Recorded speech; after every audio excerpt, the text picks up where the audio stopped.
তুমি যাচ্ছ স্বেচ্ছায়। শোক, দুঃখ, বিরহ, সন্তাপ প্রবলভাবে গ্রাস করবে তোমাকে। কঠিন পরীক্ষার সম্মুখীন হতে হবে। আমি প্রস্তুত ভগবান। শেষবার ভেবে দেখো, চূড়ান্ত কঠিন পরীক্ষার সামনে দাঁড়িয়ে টলে উঠবে না তো তোমার দৃঢ়তা? ত্রিভুবনের স্রষ্টা দেবাদিদেবের আশীর্বাদ যার সহায়, সে কি কখনো ভয় পিছিয়ে আসতে পারে? কিন্তু যদি কোনো চরম মূল্য দিতে হয়,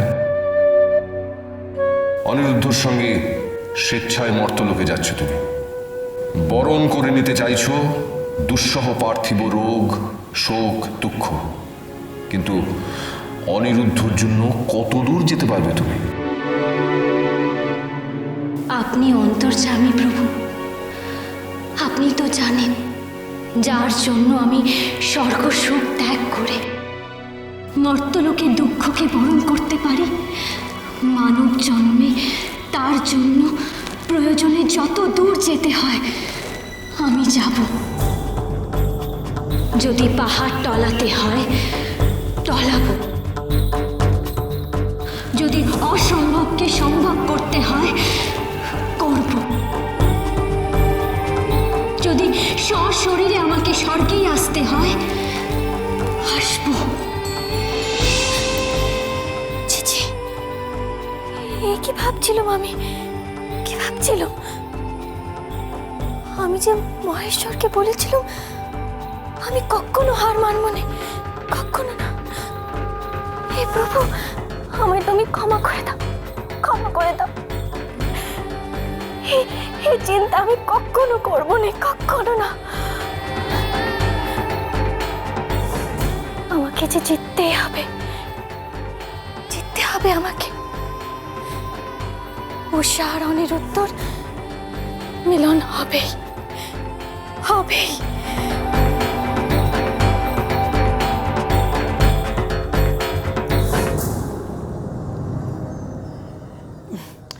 আপনি এ কি করেছেন? সব গয়না আনেননি তো দেখছি।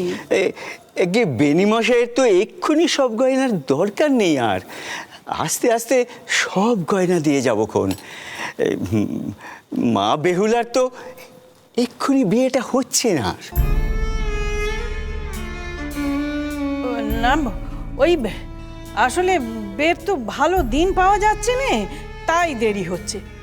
তবে তুমি কিন্তু গয়নাগুলো তাড়াতাড়ি গড়িয়ে দাও বাছা। কি করব মা ঠাকুরুন, গায়ের সমস্ত কুমারী মেয়েরা তাদের পায়ের মল একসঙ্গে বানাচ্ছে। আমি তো হিমশিম খেয়ে যাচ্ছি। সকলেই তো রাজার ঘরে মেয়ের বিয়ে দিতে চায়। যদি পায়ের মল জোড়া মিলে যায়,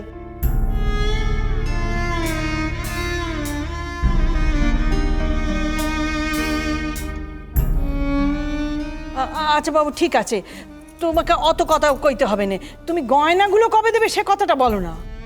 যদি কিছু মনে না করেন একটা কথা জিজ্ঞেস করি মা জননী,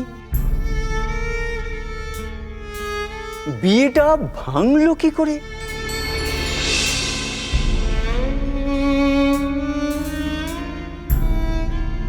মা বেহুলার কি কোনো দোষ ধরলেন রাজা বাবু? তাতে তোমার কি দরকার? হে, কি ভেবেছো কি তোমরা? আমার বেহুলাকে নিয়ে ছেলে খেলা হচ্ছে? হ্যাঁ, যা ইচ্ছে বকে যাচ্ছ যে বড়। হে, কি করছেন আপনি? এ কি করছেন? তুমি চুপ করো। আশায় তুমি শান্ত হও। তুমি যাও দেখিনি বাবু, এখন যাও। যাবে কি? আমি ওকে বের করে দেবো না? ওটাও তোমার নমুনা। যাও, বেরো এখান থেকে, বেরো আমার ভিটা থেকে, বেরো। যত আজে বাজে লোককে তোমরা এই ভিটাতে ঢুকতে দাও। ছি!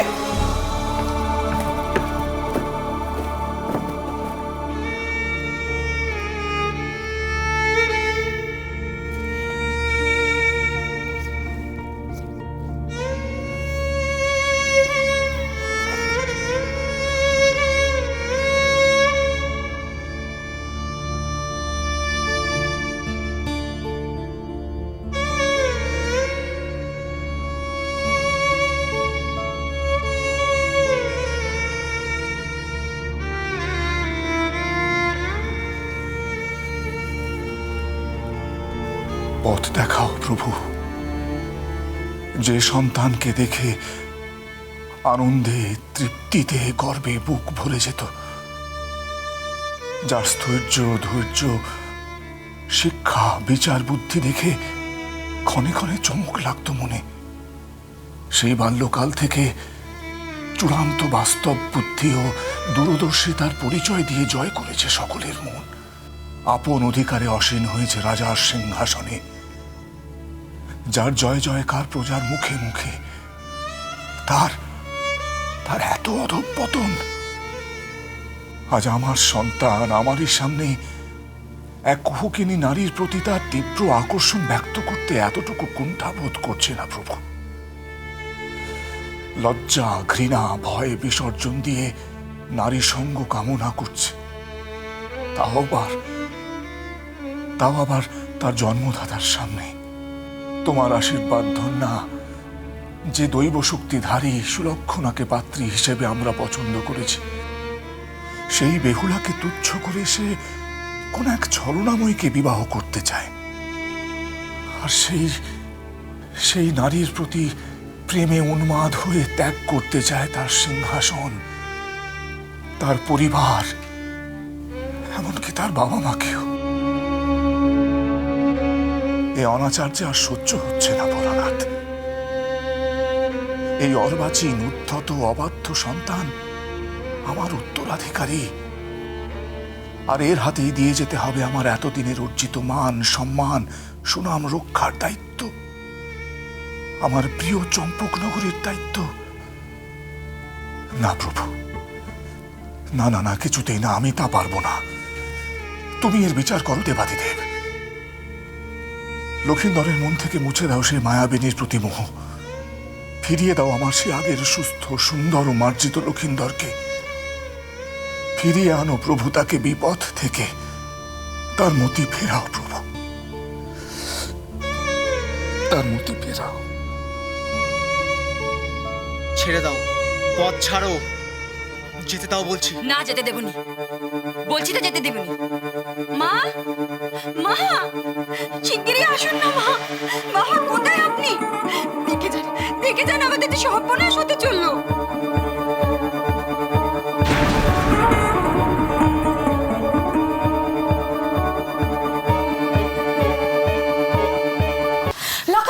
লকাই শোন, দাঁড়া লকাই শোন।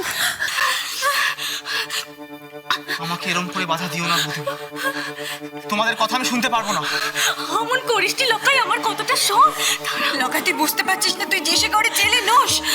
লকাই তুই দেশের রাজা বাবা, আমাদের কথাটা একটু শোন। আমাকে বারবার এরম করে বাধা দিও না বৌদিমা। উজানি নগর আমি যাব, আমার সামনে থেকে সরে দাঁড়াও। লকাই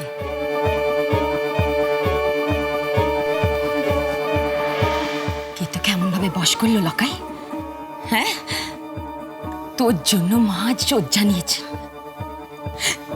বাবার নাওয়া খাওয়া ঘুম সব চলে গেছে। তুই কি নয় কুলটা মেয়ে মানুষের খোঁজে ভিন গায়ে যাবি? হ্যাঁ, এই আমার মাথার দিব্যি রইল। তুই যদি এক পাই ভিটের বাইরে রাখিস, তাহলে আমার মরা মুখ দেখবি।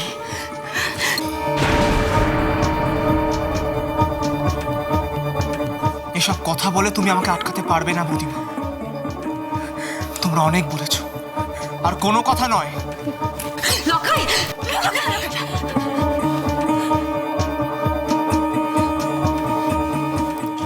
লক্ষিন্দর!